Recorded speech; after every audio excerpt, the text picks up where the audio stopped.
Today we're continuing on from yesterday after the description of these 9 texts that Mahaprabhu was preaching. And then now we're wrapping up the section of the second chapter of Madhya Lila, which describes the further ecstatic manifestations of Sri Caitanya Mahaprabhu in the Antya Lila. And here we read a further description of his behaviors. The 9 verses were sort of segued into by an initial discussion of his behaviors, and now we're hearing a second section which is sort of bracketing them off. And so we hear that Mahaprabhu spent his time, also passed his time reading the books and singing the songs of Chandidas and Vidyapati, and listening to quotations from the Jagannath Vallabha Nataka, of which we've heard some selections from, Krishna Karnamrita, which we've also heard some selections on, and Gita Govinda, which haven't been quoted in these 9. Thus, in the association of Swarup Damodar and Rai Ramananda, Sri Chaitanya Mahaprabhu passed his days and nights chanting and hearing with great pleasure. Again, there's an interesting point with Gita Govinda. Again, there are these very various rasic shastras being quoted. And sometimes Gita Govinda is a very interesting example, because sometimes people will say, in their pursuit to, again, flaunt their rasic tendencies, they will say, I do not wish to worship the forms like Narasimhadev or Ram. I do not want to engage in worship of Vishnu or in any other form with any idea of opulence, because these ideas, they will scare away the rasic conception of Radha Krishna. I will only worship then, because if I'm worshipping other forms, or if I'm having any conception of the divinity of Krishna, then true prem, in the Madhurya Ras, it cannot take birth. Sometimes people will say like this, and they'll say, we are devotees of Krishna. Why should we see all these other forms? And Gita Govinda is such a high text. Of all of the texts, it's probably at the highest level of esoteric import by Jayadev Goswami. And in fact, Jayadev Goswami's works in general are rather esoteric. Shrita Kamala, which is a common bhajan, Srila Prabhupada in general advised his disciples not to sing, because it was a very elevated and high bhajan. But we hear in Gita Govinda that even though we haven't read in the past 9 texts any texts from the Gita Govinda, every day we sing from the Gita Govinda. We sing. We just finished singing just then. Well, I wasn't here, but just finished singing. Tavakara Kamalavare. Because to refute this idea, that this idea of understanding the different conceptions of Krishna, the different incarnations, to purify us before we enter into the more deeper things, this idea that these sort of conceptions will scare away any prospects of prem, we find the Mangalacharan, the beginning of Gita Govinda, begins with the glorification of the Dasavatar, forms like Buddha. Forget about forms like Ramchandra. Even forms like Buddha are being, of course, Buddha is a Shakti Avesh avatar, but all these various avatars are listed. So someone like Buddha, who is not even preaching about the Vedas, even he is seeing fit to be glorified and to be meditated on as a form of Keshava. So if it does not scare away the conception in Gita Govinda, which is the highest and one of the most rasic of shastras, again, which is only for the most elevated and liberated souls to delve into. If even that begins with a meditation on these forms, then it's in safe waters to meditate and worship upon forms like Narasimhadev and all, as long, of course, as the focal point, the focal goal, that they are Keshava Dhrita Narahari Rupa, that they are coming from Keshava, that we understand them in the proper conception, then what is the harm? And furthermore, what is the harm? Again, with such a great and rasic text, it is showing an example that through these things, through understanding these conceptions, then later progressively we may have some qualification to delve deeper into these things. So again, it's another interesting point, because again, many people will superficially try to delve into so many things, and with an incorrect conception formulate all sorts of ideas. So then it continues, and there's a description of the various associates who were with Mahaprabhu at this time.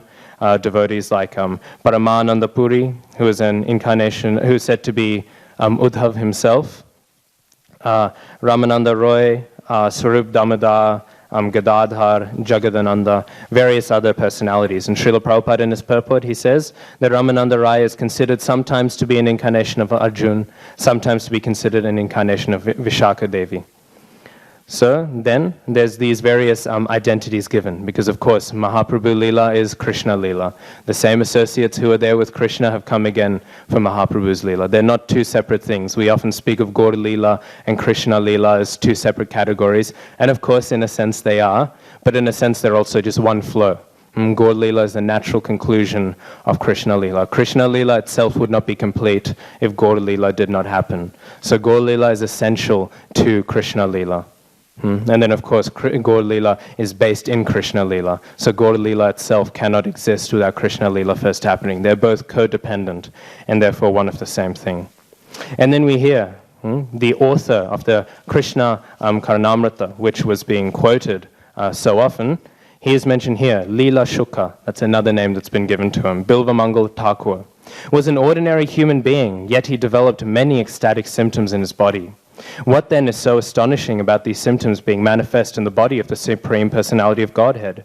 In the ecstatic mood of conjugal love, Sri Chaitanya Mahaprabhu was on the highest platform. Therefore, all the exuberant ecstasies were naturally visible in his body. And again, Bilvamangal Thakur, we know the pastime, but I thought I was listening just recently to it. So I thought I'll share again. All these pastimes are sweet to hear, no matter how many times we hear them. I was hearing from Mahavishnu Goswami. He was giving a very sweet narration. So we know Bilvamangal Thakur, he was from a Brahminical family, very opulent, and he had a very sweet, beautiful wife. And it was a very ideal Brahminical arrangement. But somehow or another, he came entrapped by the beauty of a prostitute by the name of Chintamani. And with her beauty, he completely forgot his mind. He forgot all of his Brahminical values, all of his Brahminical stature, all of the etiquette, all of the means by which he was meant to behave, his etiquette, all these things were forgotten. And so he abandoned his wife, his wonderful wife, and he went on to stay only with this prostitute Chintamani. There's different ways the story is told, but this is how Mahavishnu Goswami said the story. So, abandoning his wife, he went and lived with this prostitute Chintamani. And his father, knowing that his son, who he had trained so well in the Brahminical order, knowing that he had gone off to do something so very un-Brahminical, knowing that he had done this, it was causing him a constant pain, because his father was not a fallen Brahmin like his son. And so, in this constant pain, at one point, it caused the tension that he simply passed away. It was too much of a pain for him to bear this. And passing away, then there were some thoughts. Who will perform the Shraddha? Who will perform the Shraddha ceremony? Because, of course, the eldest son is necessary for this. So, and Bilvamangal Thakur, he is just abandoned. He's gone off. He's mad. Again, those arrows of Cupid striking away. And so, stuck like this, his wife, she goes to visit him. She finds where he is, and she asks. She says, "Look, I don't even want you to come back. I do not know what you've done. This has happened, but just only, please, just for the dignity of your father's funerary rites, please return. Just for one night, return, so that this whole process may be done properly, and that your father may pass away in the most proper way." So, Bilvamangal Thakur, he agrees. He's not shook back to his senses, but he agrees to some degree. He still has some level of shame left that he will go along with this. And so he goes back with his wife, and staying with her, they perform the Shraddha ritual. But that night, because he was meant to stay one night, and then after the ritual is done, he would go the next day, and then he will be able to return to his prostitute Chintamani.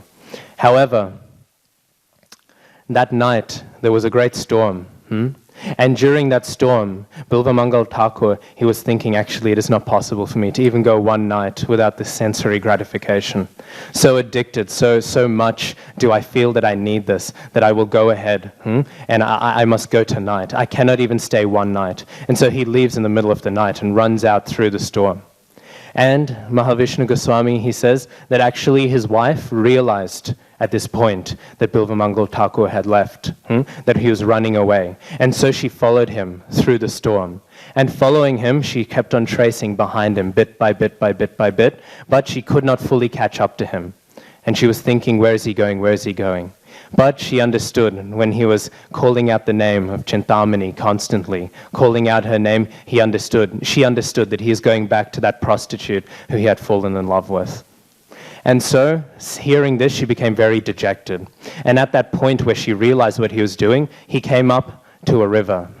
And seeing this river before him, he was very confounded what to do. So he stood there and he was thinking, how do I cross this river? Because I must. It is the burning desire of my heart. At the same time, his wife, so depressed, so morose, she decided, my father-in-law, he is dead. My husband has abandoned me. What is the point of my living? This is such a depressing life existence that I have now. What is the point of my continued existence? And so she jumps into that river and she drowns herself. Her body floating down, Bilva Mangal Thakur, he sees this corpse and he thinks, wow, my great Chintamani, she has provided for me a log of wood that I may cross over this river with. And so infatuated with the idea of the great Kripa of Chintamani, this great mercy, he's thinking, she is Doya Sindhu, she is this ocean of mercy, she has given me this beautiful log of wood to cross the water with. He holds onto that corpse of his wife and he crosses the water, completely ignorant of what he is holding. Crossing that river then, he runs up to a gate. And the gate is very, very tall, it's very, very high. And he does not find a way to get across it. And again he thinks, oh, Chintamani, she's helped me a bit, but now maybe her mercy has ended. But I know, I love her so much, and she loves me so much as well. She will give me some mercy. And then he sees a rope, a beautiful rope hanging down, and he thinks, there it is, Chintamani once again, she has helped me. Of course we all know this was not a rope, it was a snake. And holding onto the snake, completely oblivious to what he was pulling himself up with, he crossed over the fence. And reaching Chintamani, completely covered in all of this water, all of the drudgery that's in the river, all of the rains, with all of these things, he goes up to her and he says, Chintamani, I'm back. And she looks at him a little confused. She thinks, there's a river outside where I live. There's such a high fence. How did you cross these things? And he said, oh, of course, only by your mercy. Only by your mercy did I cross these things. You gave me this log of wood, you threw the rope across, and then by that I was able to cross. And she says, I didn't do any of that. What are you talking about? You're mad. And then he says, no, definitely you've done these things. And then she says, okay, let's have a look. And then so they go out, and then he sees that actually it was a snake, and she sees that this rope was actually a snake. And then she sees that there's this corpse instead of this log.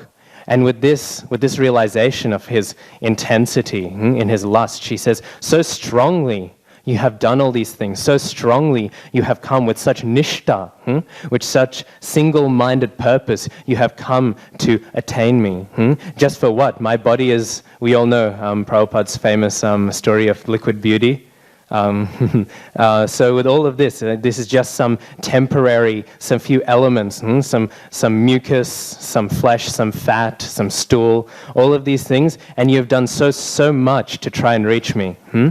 If you were to put even a tiny bit of this nishta, of this effort, into cultivating meditation on the holy names, if you were to take such nishta to try to reach Krishna, how much greater would your effort be spent? How much better would your life's purpose be? And so hearing this, Bilva Mangal Thakur, he gets shooken up for a bit, and he realizes the pathetic condition that he's in. Of course, unfortunately, it's not just him who's in this pathetic condition. It's the majority of people in the world today are constantly addicted to all of these sort of sexual indulgences and all these things, completely unchecked. Right now, the modern idea of freedom is that I may do daily as Bilva Mangal Thakur did. And even at least then, a prostitute in society would see such behavior and condemn it and say, this is absurd. But today it is celebrated and seen as a sign of a successful person or of a free person who's broken off from the shackles of confinement. Instead, they're binding themselves stronger and stronger to the confinement of their own lust and senses. This freedom is actually the greatest slavery. They're giving themselves away in enslavement to their senses. But anyways, hearing this, Bilva Mangal Thakur, he says he will renounce the world, and he travels. And traveling, he feels a little parched, and he sees a well somewhere. And seeing the well, he sees this beautiful woman. And seeing this beautiful woman, he's thinking, He's thinking, okay, now I'm not sure which one I'm feeling more strongly. Am I thirsty for some water, or I'm thirsty for sense gratification with this woman? So he goes up to her and he asks her, he says, please give me some water. I'm very, very thirsty. And she is very nice, so she gives him some water. And she gave him the water. So he took the water from her, but then she took his heart. He was again infatuated again. Bilvamangal Thakur, before his becoming a devotee, seems to fall rather easily into infatuation. And strongly infatuated, he approaches the house of this woman. He realizes where she lives, and he goes to the house, and dressed as he is, traveling in the clothes, because he went with such determination, thinking, now I'll renounce the world. Very quickly, his mind has changed. But with such quick determination he appears to be like a sadhu. He appears to look like a devotee. So the husband opens the door when he knocks on it. And he says, oh, this is a great devotee. This is a sadhu. He says, he gives some dandavats, and he says, what is it that I can do for you? Is there anything you'd like? And Bilva Mangal Thakur, he says, I would like to see your wife. And so this householder, he thinks innocently. He thinks, oh, maybe he wants her to cook something for him, some sort of prasadam maybe he would like, all sorts of things. So I will ask for my wife to come. And so he asks, and the wife comes, and she appears before him. She says, she recognizes him as that person she gave the water to. And she says, what would you like, sadhu? And so Bilva Mangal Thakur, he says, I would only like the hairpins that is keeping your hair up. And so she pulls it out, and her hair, which was very nice and beautiful, it goes and flows down her shoulders, very sweetly, very beautifully. And she gives then, innocently, the hairpin to Bilva Mangal Thakur. And taking it, we know very famously, he gouges his eyes out. And he says, these have cheated me enough as it is. They will no longer cheat me anymore. Jesus Christ, he says, if your hand causes you to sin, you should cut it out. If your eye causes you to be tempted, you should pluck it out. He says a person who lusts after a woman in his heart, he may as well have already committed adultery for the effect that it has on his internal being. Sometimes people will say, in this Kali Yuga, we are not held against the sins of our thoughts. So I will think whatever, I just won't act on it. I will think whatever I want, because we don't get the karmic reaction for thinking sinful thoughts. But even if we don't get the karmic reaction for it, we still get the conditioning from it. We still build up these thought processes. Still these samskaras of karma and papa are still built in the mind. And therefore, even the very thought itself is to be rejected, is to be avoided. It is not merely the act of sin, but the thoughts of sin that should be avoided, practically speaking. So this is a very famous pastime. And he later went on to be a great devotee, and he wrote wonderful texts such as Krishna Karnamrita, which is very esoteric and again is in a similar category as texts like Gita Govinda. But he also wrote the book Shanti Shataka, which is considered a bit more accessible, even if a bit esoteric. So then, continuing, we hear the further glories of Mahaprabhu. There's a very, very sweet text here. I don't have much comment on it, but I just think the purport and translation are very nice. And it says, by personally tasting the mellows of love of Godhead, Caitanya Mahaprabhu taught his direct disciples the process. Sri Caitanya Mahaprabhu is a wealthy capitalist possessing the touchstone of love of God. Not considering whether one is a proper or improper recipient, he gives his treasure to anyone and everyone. Thus, he is the most munificent. Again, we've heard the whole description. What he is tasting is the highest and most unattainable thing in the whole universe. And who is he giving it out to? Anyone and everyone.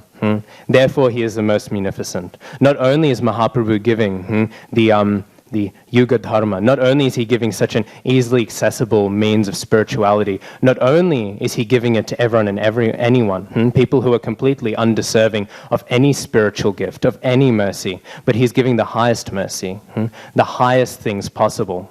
He's giving the highest of things to the lowest of people through his mercy.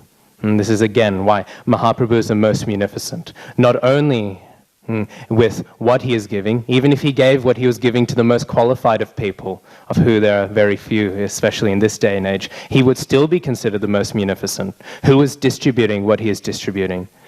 But to add on top of that, he's beating his own high score, if you will. He's set a very high bar by distributing this to anyone. But then the fact that he distributes it freely to anyone and everyone, that anyone may be able to engage in this path to obtain this prem, this very specific Vraja Bhakti, this is showing, again, there is quite literally no possible way that anyone could be more munificent, more merciful than Sri Krishna Chaitanya Mahaprabhu. And then so, in the purport, Srila Prabhupada says, Sri Chaitanya Mahaprabhu's capital is the touchstone of love of Godhead, and consequently, he is a great owner of that transcendental treasure. After making unlimited amounts of gold, the touchstone remains the same. Similarly, Chaitanya Mahaprabhu, although distributing love of Godhead unlimitedly, still remained the supreme owner of the transcendental opulence. His devotees who learnt it from him also had to distribute it munificently all over the world. This Krishna consciousness movement, following in the footsteps of Sri Chaitanya Mahaprabhu and his confidential devotees, is also trying to distribute love of Godhead all over the world through the chanting of the holy names of the Lord, Hare Krishna, Krishna Krishna, Hare Hare, Hare Rama, Rama Rama, Hare Hare.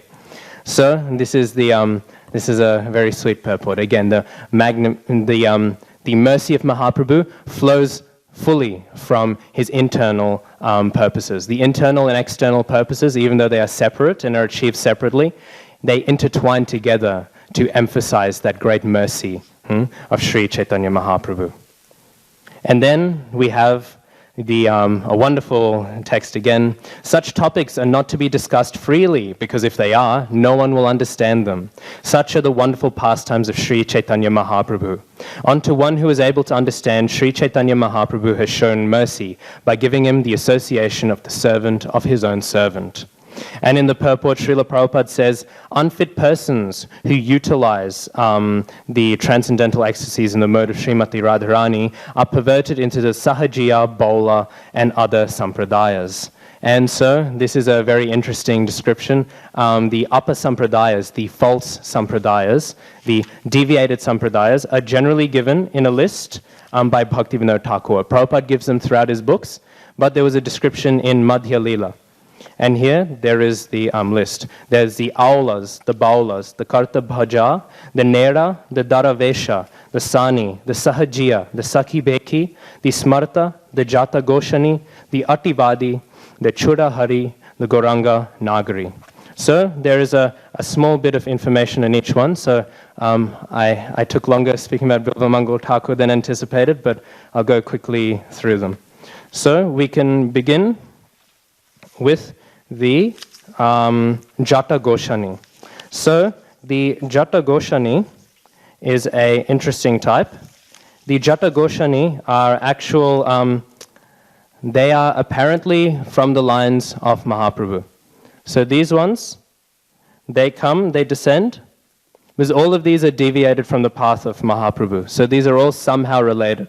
And the Jata Goshani, their whole conception is that by the biological descent from the biological descent from the associates of Mahaprabhu, like this, we have obtained a love for Godhead. We are instantly qualified. The whole qualification for me being a Vaishnava or being a guru is that I've descended from some associate or some relative of Mahaprabhu.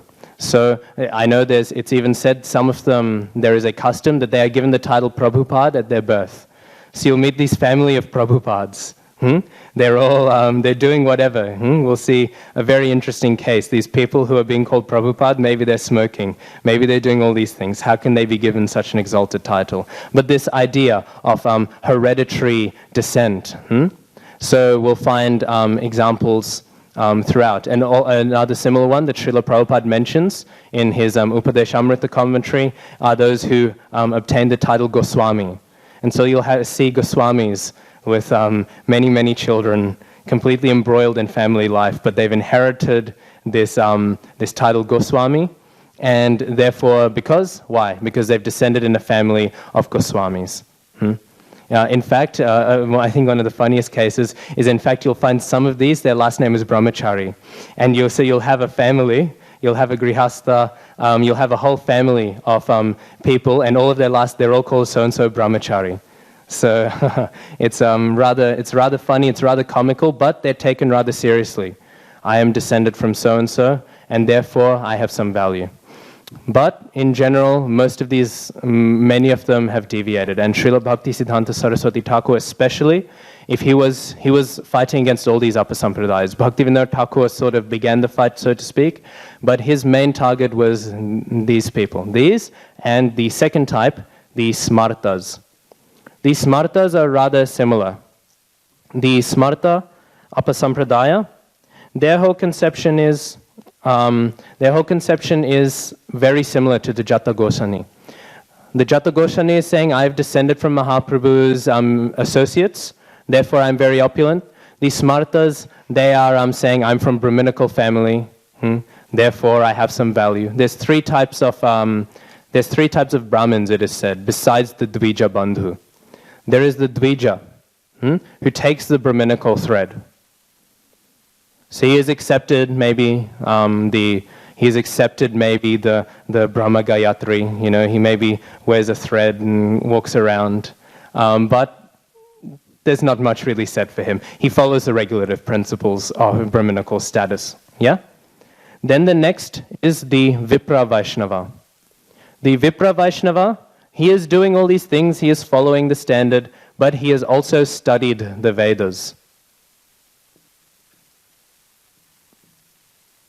Studying the Vedas, we know there's often the titles, somebody will be called Trivedi or Chaturvedi. That'll be a name given to them. Because I've memorized this many of the Rig, Yajur, Sama or Tharva Vedas. This is a title given. And so it is generally considered that the Smarta Brahmanas are of the Vipra class.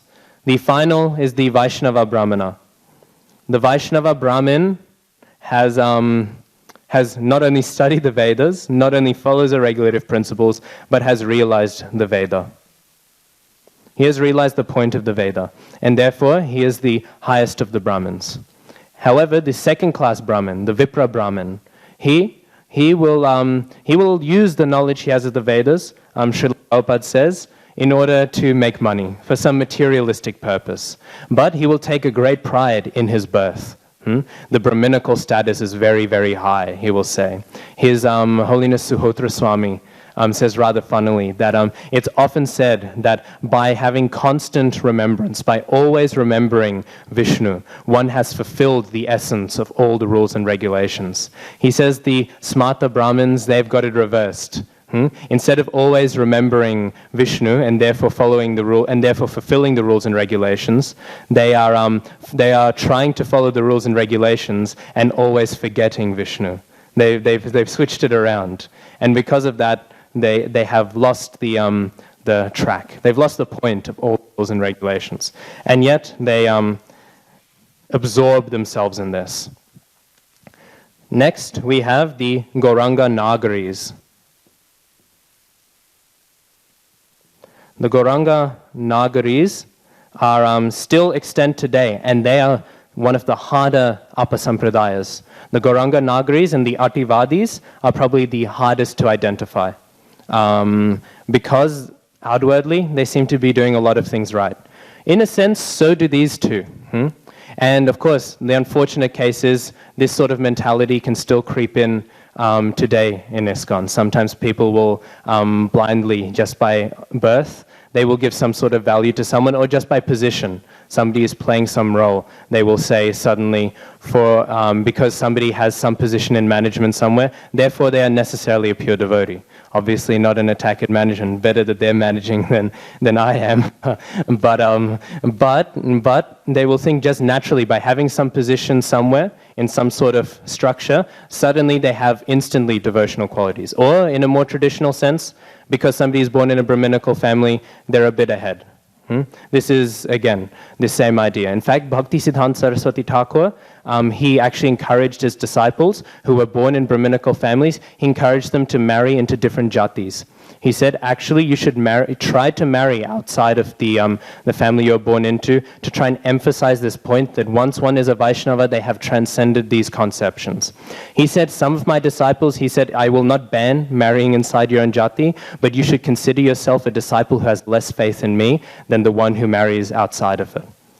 So this was, again, a very strong point by Srila Bhaktisiddhanta Saraswati Thakur. So the Gauranga Nagaris, they're a little harder to identify. But because a lot of the things they seem to do is fine. They follow the four regulative principles. They seem to read the same shastras we read. They do sweet kirtan, they'll wear tilak, they will wear tulsi.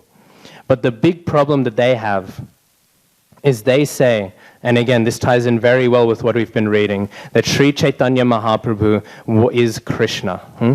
Which seems fine, like that's what we say, Sri Chaitanya Mahaprabhu is Krishna himself. But they say he's not only Krishna in the sense that he is the Supreme Personality of Godhead, he's not only Krishna in the sense that he is Krishna coming to taste the three ecstasies of Srimati Radharani, but they say he is Krishna in the fact that he is the enjoyer. And we want to be enjoyed by Krishna. So they will have this idea that Chaitanya Mahaprabhu, in the same way the devotees, they will take the mercy of Mahaprabhu, but eventually later on they will try to cultivate a mood relating to Krishna. Relating in the Madhurya Rasa as a gopi or something with Krishna. They will do something similar with Mahaprabhu. And they will say, I'm trying to get this form and I will have some sort of affair where Mahaprabhu, he enjoys me and I am the enjoyed.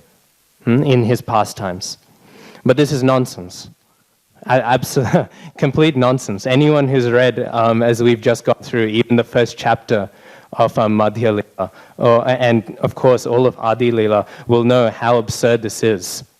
Krishna, there is a reason Krishna became Chaitanya Mahaprabhu, and it wasn't because he wanted to be the enjoyer a bit more. It's not that he wanted a bit more to experience what it means to be the enjoyer of all of the universe. The whole point of Mahaprabhu's pastimes is he wants to understand what it means to enjoy the beauty of Krishna. He wants to forget that he's Krishna. He wants to forget that he's the ultimate enjoyer so that he can taste what his devotees are tasting. This is almost His Holiness Gaur Govinda Swami says this idea is painful for Mahaprabhu. It is almost a torture. Here is Mahaprabhu so desperately spending his whole pastime trying to forget that he is Krishna, so that he may in the Gambhira, as we are reading, that he may taste what it means to be Radharani. And here are some devotees saying, no, you're Krishna, taking him out of the whole point of his meditation, the whole point of his pastimes. And they're trying to enforce their own ideas onto it. So that is the Gauranga Nagaris. Then next are the Ativadis. The Ativadis are similar in that they're a little easier to notice. They are almost entirely in Orissa. They're almost entirely reserved to being within Orissa. Their whole idea is there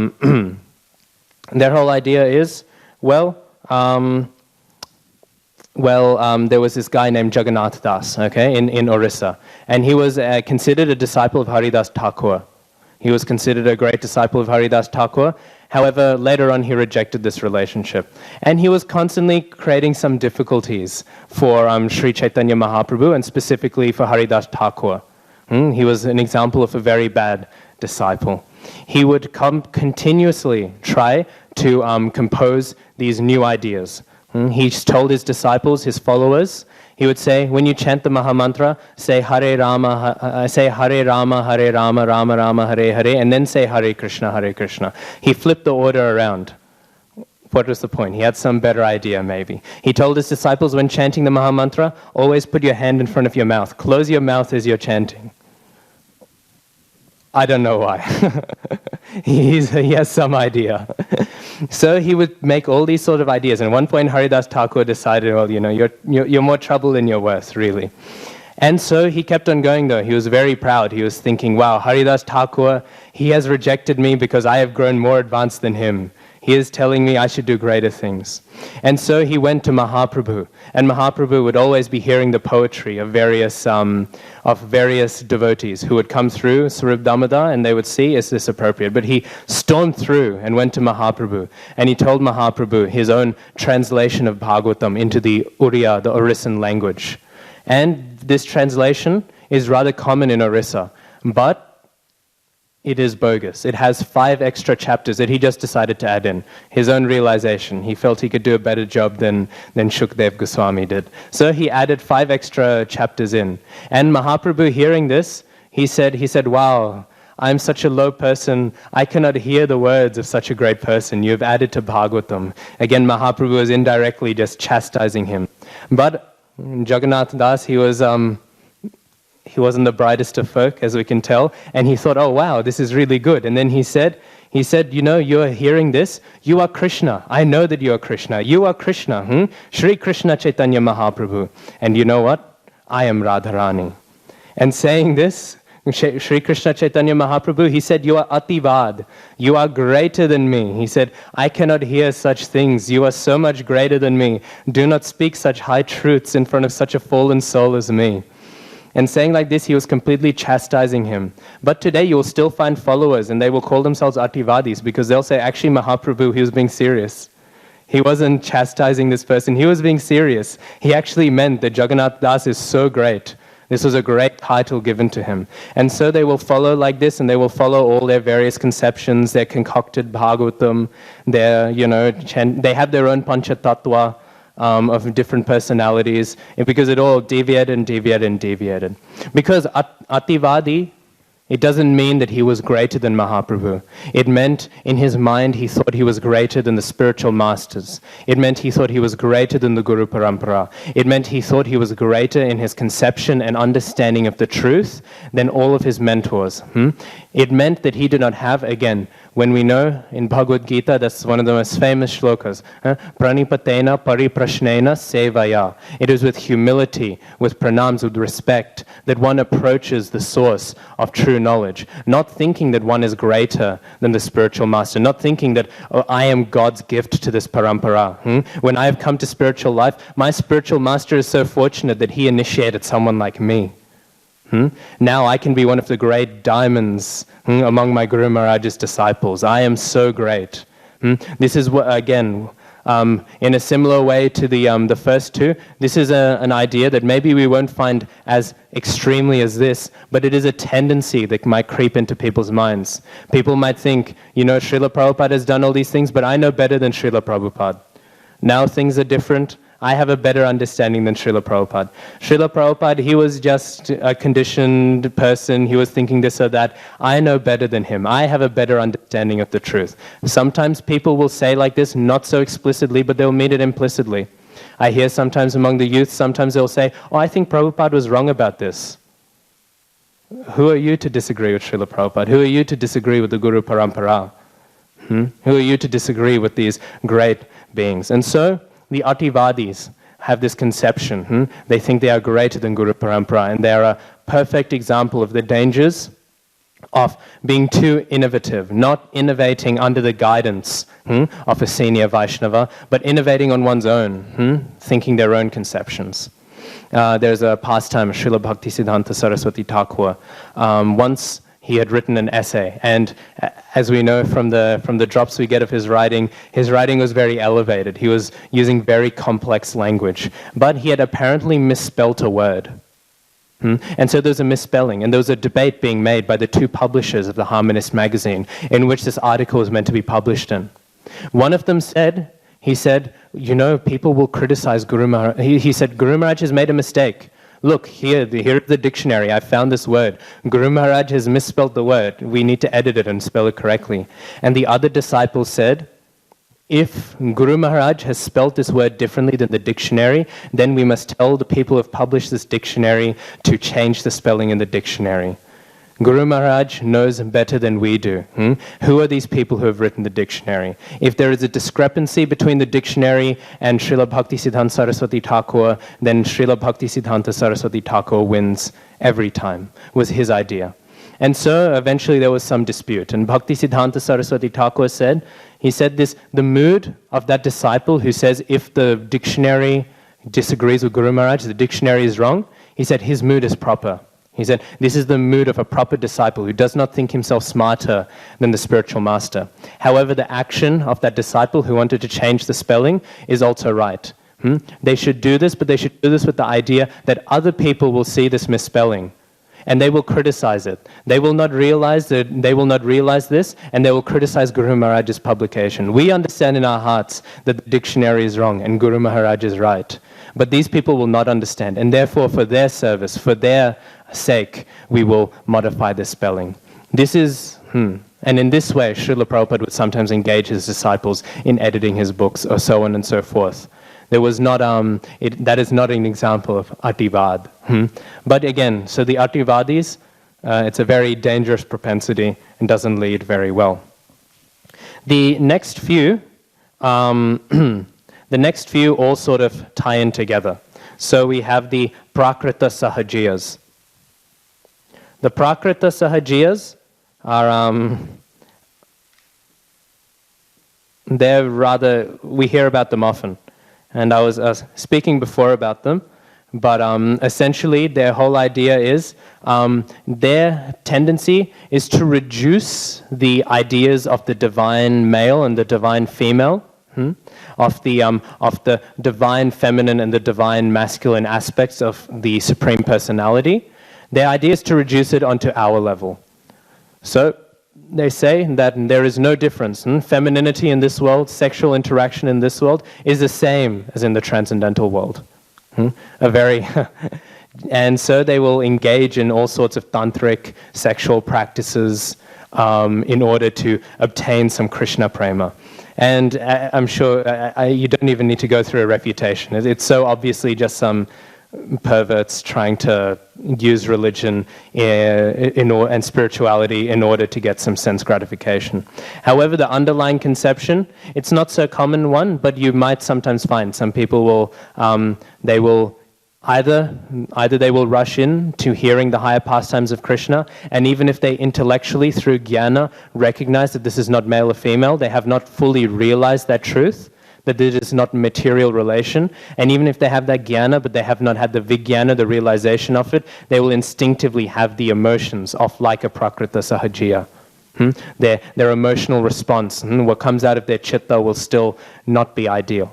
Or you'll have some people who just straight up, they think like this. I still remember when I was going, just a few months ago, when I was going to Vrindavan, as I landed in the Delhi airport, obviously, because I had like my sika and my neck beads, like it was obvious that I'm in ISKCON. So the man who was dealing with my immigration, who saw my passport, he was looking through it and he was saying, "Oh, you're with ISKCON." Like he didn't even ask; he just pointed it out.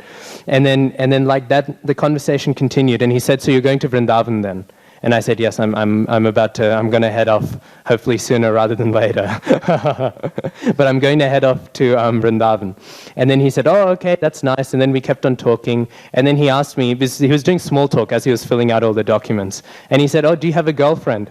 And I said, No, I definitely don't. And then he said, "Oh, why not? Krishna had many girlfriends." See there. Because these ideas, so many people are familiar everywhere. I know my grandmother in Guwahati, she will tell me, like, for fun, all of the families will go and they'll watch a play of the Ras Lila. So as little kids and just random people, all of these people have no idea at all what is being portrayed. They'll watch a theatrical portrayal of the Ras Lila. And they hear all these things, and then what do they think? They think like that, in that sort of thought process. So again, they've confused these two categories.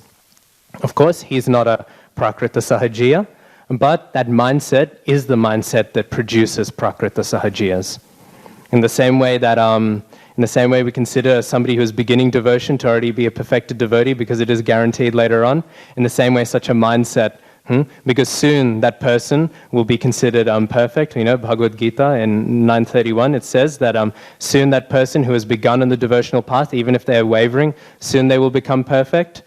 A person who is beginning with any of these ideas, even if he is not fully corrupt into the upper sampradaya yet, it is guaranteed, until such ideas are quelled away. Oh, time's up now. We'll continue the Upper Sampradayas then on Thursday. I thought we would be able to finish the chapter today, but too much fun. So tomorrow there won't be Caitanya Caritamrita class, and then also Friday and Saturday I won't be in Sydney. But then besides then, so on Thursday we'll finish this, and then we will definitely finish chapter 2. And then on Sunday, we'll begin the full pastimes in chapter 3. Srila Krishnadas Kaviraj Thakur ki jai, Sri Caitanya Caritamrita ki jai,